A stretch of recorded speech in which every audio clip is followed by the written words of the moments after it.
Hola, en este vídeo os voy a contar un poquito los cambios o los síntomas que vais a tener en el aparato respiratorio, relacionados con el aparato respiratorio.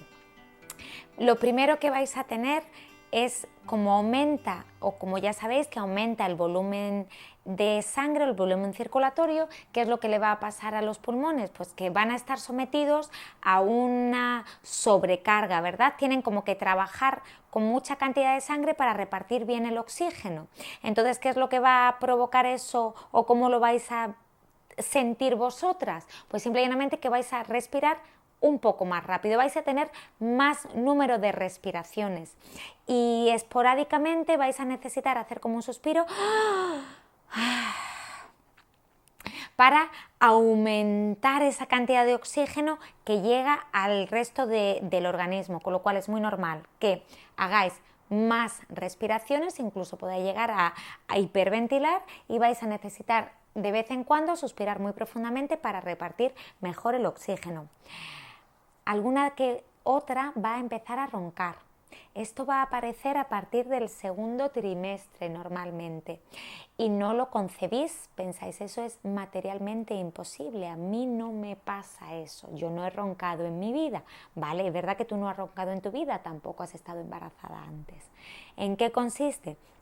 Pues que la mucosa se esponja, se reseca y durante la noche provoca ese ruido de ronquido, algunas más intensas que a otras. Si os pasa, no os preocupéis, que remite cuando remite el embarazo, pero sí que es normal que aparezca ese ronquido a mitad de la noche o con ese sueño más profundo, ¿verdad?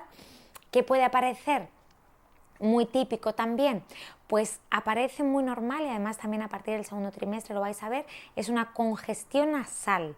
¿Qué más os pasa? Pues aparece sequedad y una sensación de congestión nasal y en alguna que otra incluso sangrado. ¿Cómo funciona esto? Pues funciona, la sensación es que estáis como que os cuesta mucho trabajo respirar, como si tuvieseis mocos y cuando sonáis no hay nada. Bueno, pues esto pasa porque la mucosa está inflamada, está edematizada. ¿Y de qué está inflamada o edematizada? Pues de ese aumento de líquido, de sangre que hay en la zona. Eso va a provocar esa sensación de taponamiento continuo y de irritación. Como además está inflamada, pero también puede estar más blandita, lo que puede provocar es que con el aumento del calor, por ejemplo, en un momento puntual, un aumento de calor o un aumento de sonar y sonar esa nariz, irritando esa mucosa cada vez más, en uno de esos de las vasodilataciones que se ha producido, sangre, se produzca esa salida de sangre muy típica durante el embarazo. ¿Cómo actuamos con este sangrado? Pues si llegamos a sangrar realmente, ese típico mecanismo que nos hacían de pequeña, de echa para la cabeza para atrás, intentamos evitarlo. Siempre vamos a mantener la cara recta, el cuerpo firme y siempre intentando que la nariz esté por encima del corazón y vamos a aplicar presión en la zona donde estamos sangrando, presión exterior o bien presión desde dentro para taponar y hacer como pues eso, pues que se forme el coágulo. Si podéis incluso poneros un poquito de hielo a posteriori para que se haga una vasoconstricción y pare ese sangrado, disminuya el sangrado. Vamos a evitar sonarnos la nariz después de haber sangrado, porque si no, esa mucosa que está irritada, que ya ha sido más propensa a sangrar, va a volverlo a hacer. Entonces, mantenemos presión, incluso podemos poner hielo y evitamos sonar la nariz a posteriori, como 2 o 3 horas después vamos a intentar evitarlo.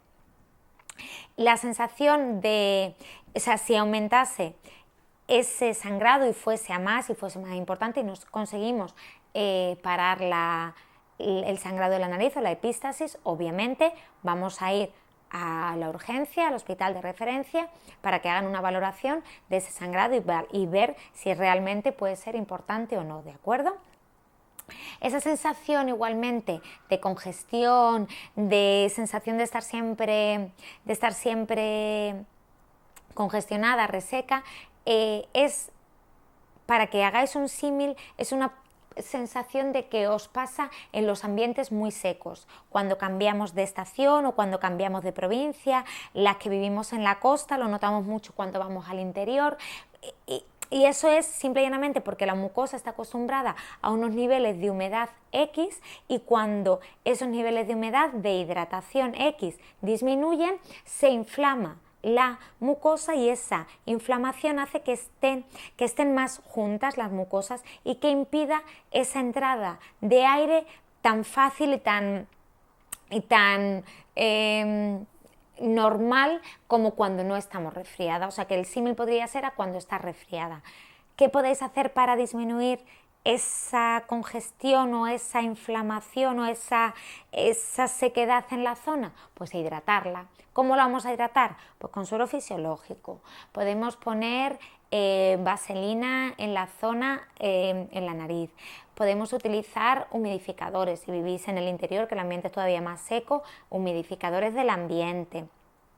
Todo lo que haga o que esté destinado o relacionado a hidratar esa mucosa. Cuanto más hidratada esté, menos riesgo va a tener de tener congestión. Y ya os digo que va a aparecer mucho a partir del segundo trimestre. Va a aparecer o puede aparecer los ronquidos con esta sensación de congestión, y si esa congestión o esa mucosa está muy irritada, incluso que llegue el sangrado.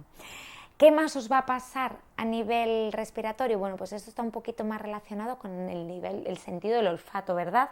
Que va a estar aumentado y mucho, sobre todo el primer trimestre. Esto pasa justo al contrario que lo anterior que hemos visto. Este sentido del olfato es muy intenso en el primer trimestre y va a ir disminuyendo o normalizándose a partir del segundo. ¿Por qué pasa esto? ¿Por qué tenemos este aumento de la sensación del olfato? Pues porque es una forma que tiene el cuerpo de protegerse de alimentos que no debe comer. Es como, tengo que huir de todo eso que es peligroso, que a mí me huele mal. Lo que a mí me huele mal en la vida diaria normal y corriente, bueno, pues si huelo que este pescado no está muy bien, yo no me lo voy a comer porque sé que no es sano. Bueno, pues el cuerpo de la mujer embarazada lo que está haciendo es todavía una protección mayor para evitar la ingesta de cualquier alimento que pueda ser peligroso para el desarrollo adecuado de esa gestación. Por eso tenéis ese olfato bastante más sensible. A las que ya tenéis el olfato sensible de por sí en vuestra vida normal, imaginaros cómo puede llegar a ser durante el embarazo, y habrá algunas de vosotras que incluso le tengáis un poco de sensación de asco, de un poquito de repulsa incluso al olor que puede aparecer en vuestra pareja, ¿de acuerdo? O sea, que es normal que os ocurra, que es normal que pase, que es normal que está todo relacionado con las hormonas del embarazo, y que afortunadamente irá remitiendo conforme remita o conforme pase el primer trimestre. O sea que es un poco un resumen de todo lo que puede aparecer o todos los cambios, síntomas que podéis tener durante el embarazo, y cómo cuidaros y cómo llevarlo, ¿vale? Así que espero que os hayan sido de utilidad estos consejos y que lo viváis si aparecen como lo que es, algo normal.